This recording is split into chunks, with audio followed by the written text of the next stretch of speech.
All right, so today I'm going to talk about political warriors, the ugly side of party polarization in Congress. I'll start off with a gratuitous plug to my last book that was published that Jim has already mentioned. It's the Gingrich Senators, and in the book, in the first half of the book, I talk about them as party polarizers, and then in the second half of the book, I talk about them as partisan warriors. And instead of classifying a group of individuals and then trying to figure out how they actually behave in the Senate, I'm taking the proposition more seriously that there's a group of folks that are worth studying that engage in an activity and then trying to figure out who that group is. So I'm now focused exclusively on what I call partisan warriors, although I don't call them partisan warriors anymore, I call them political warriors, because I think that they no longer care as much about their parties and they care much more about the politics that they preach. I think about Evan Bayh when he announced his retirement from the Senate. He talked about, for some time I've had a growing conviction that Congress is not operating as it should. There's too much partisanship and not enough progress, too much narrow ideology, and not enough practical problem solving, even at a time of enormous national challenge. And I'm taking these two quotes seriously. And is it in fact that too much partisanship equals not enough progress? And is it that too much narrow ideology is not enough practical problem solving? In other words, this is the research question that I'm now focused on. In other words, are these two things of party polarization and partisan warriors, are they flip sides of the same coin, or are they two different coins? To think about it in a little bit more social scientific way, do they exist along one continuum, or are they truly, in fact, two different dimensions? And so that's really what I'm focused on. And so when I talk about political warriors, it's easiest to think about who a political warrior is, and you can't be surprised that this is the man that I would suggest as a political warrior. So this is him starting at 3:27 in the afternoon. And then this is him at 8:05, about the time that he's reading to his daughters, Dr. Seuss. And then here he is about the time that I'm getting up to go for my run. And there he is at about the time I start teaching. And so that's what I mean by a political warrior. And we see that this behavior has certain consequences. The Republican Party especially took a hit at about the same time that he's engaging in this behavior. And all of congressional approval, I think, takes a hit when political warriors are ruling the Congress. But I want to look at it a little bit more systematically. So obviously, Ted Cruz is a political warrior, and so I think back to the Bipartisan Budget Commission. So things were so bad that Byron Dorgan and the Republican Judd Gregg came up with this idea that the problem should be focused on a bipartisan budget commission. Obama initially is pretty skeptical of the idea. He, upon introduction, it has 34 co-sponsors. There are 13 Democrats and 21 Republicans. And on January 19th, Obama actually endorses the idea. And at about the same time that he endorses the idea, John McCain and Jim Inhofe withdraw as co-sponsors. A day after that, Mike Crapo and Sam Brownback withdraw as co-sponsors of the idea. Kay Bailey Hutchison and John Ensign withdraw as co-sponsors of the idea. They take a vote, and it doesn't get that 60 vote that it needs. There of course, is one person missing, Lisa Murkowski, who said that she would have supported the idea. And so here we're looking at the behavior in a slightly more systematic way, and I suggest that these 6 folks aren't acting necessarily on ideology as much as they're acting on denying Obama a win. And so I think we start seeing these two dimensions peel apart a little bit. And so I start thinking, are there other ways at which we can try and get at this behavior, separating ideology from warfare, if you will? And so, of course, Al Franken comes up with this idea, along with Mike Johans, to have the Secret Santa. And 22 Republicans went, and 25 didn't, and 40 Democrats went, and 13 didn't. And when we look at the Republicans, those are all the Republicans who are serving at the time that the Secret Santa is going on. And there's not much variation between those who went to the Secret Santa and those that didn't go to the Secret Santa, at least along ideology. These are all ranked from Collins, of course, being the most moderate, to Ron Paul in the stratosphere, I think, is how Keith Poole referred to him before. It doesn't look like ideology is motivating these people to show up or not show up. And in fact, when you look at it more systematically, the DW nominate score of those Republicans who show up is 0.46. Those who didn't is 0.5. So they're a little bit more conservative. And we still see a little bit of a difference between Democrats. But it's not ideology that explains this. There's some other motivation, I think, that is underlying who is engaging in warfare, or in this instance, not engaging in peace talk negotiations by going to a Secret Santa even. And so, again, to get at this behavior a little bit more systematically, I can't help but think of someone else who I associate with as being a political warrior. Tom Coburn, who offers an amendment during the Obamacare debate that is going to eliminate funding for Viagra for convicted rapists and child molesters.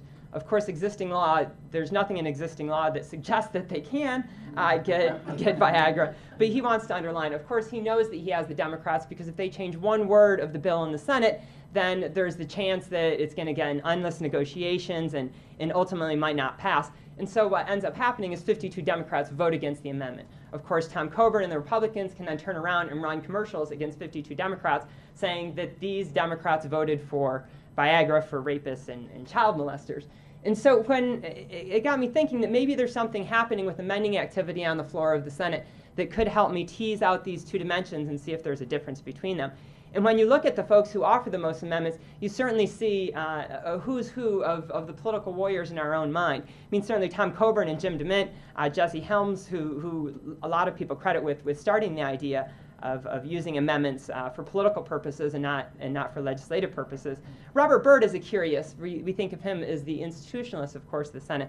But in the 108th Congress is when he's going after withdrawal from American troops in Iraq and Afghanistan. And then John McCain and Coburn, and of course Wellstone there at the bottom. And so it got me thinking a little bit more systematically that maybe we could use amendments to try and get at these two different dimensions that senators are engaged in. And so I just suggest to you a couple of cases. I think that Barbara Boxer is someone I think of when I think of a political warrior. And when she's in the majority party, she's not offering many amendments at all. In fact, over the 5 times that she's been in the majority party, she's offered on average 5.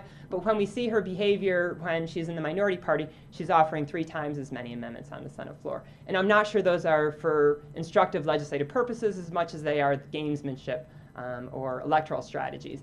On the other side of the aisle is John Kyle, who comes across much worse in the Gingrich senators than I think that his public persona is. And this is further evidence that I think that he engages in lots of what I would call warfare behavior. On average, he also has 5 amendments when he serves in the majority, and then when he serves in the minority, he's offering twice as many.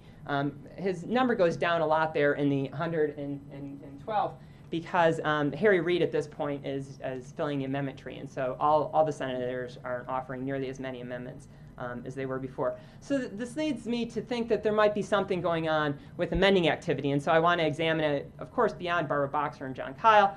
And so when we look at all of the senators and who's offering amendments in the 103rd Congress, of course, the Democrats are in control, and they're offering half as many amendments on average as the Republicans. And this trend is true in the 104th when the parties flip, where, again, the Democrats now in the minority are offering twice as many amendments as the Republicans who are in the majority. And that plays out through the 112th Congress. And when we average them all together, we see that we have this basically 2-to-1 ratio where if you're in the minority party, you're much more willing to offer amendments on the Senate floor and demand roll call votes on them so that you can try and get your political opponents on the wrong side of an issue.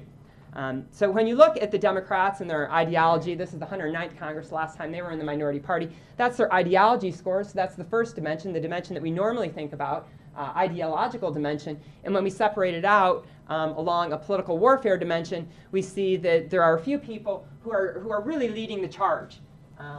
In fact, among the ideological, the 5 most ideological Democrats serving in the Senate explain about 15% of the party polarization of the Senate Democrats, but the 5 most political warriors are explaining about 31% of the amending activity. So they're much more, there's a few generals that are leading the troops on the warfare dimension where everyone is kind of signed up for the ideological dimension. Here are the Republicans in the 111th Congress, the last Congress before Harry Reid started filling the amendment tree so much.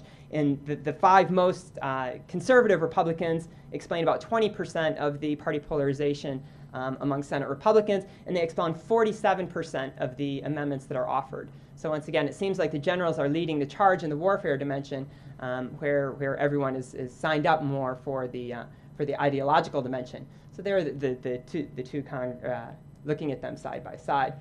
So some of the preliminary findings from this initial investigation, at least of looking at amendments, is trying to determine the difference between ideology and warfare. It seems that warfare is carried out by relatively few warriors, generals if you will, And it seems to be a good proxy, but maybe not the best proxy. And so this has led me to think about what other types of activities I might look at in order to figure out the teasing out of these dimensions. It could, one of the things I'm going to look at is who's actually supporting the amendments that these people are offering on the floor of the Senate. I can also look at co-sponsorship, both who's co-sponsoring their bills and which bills are they co-sponsoring.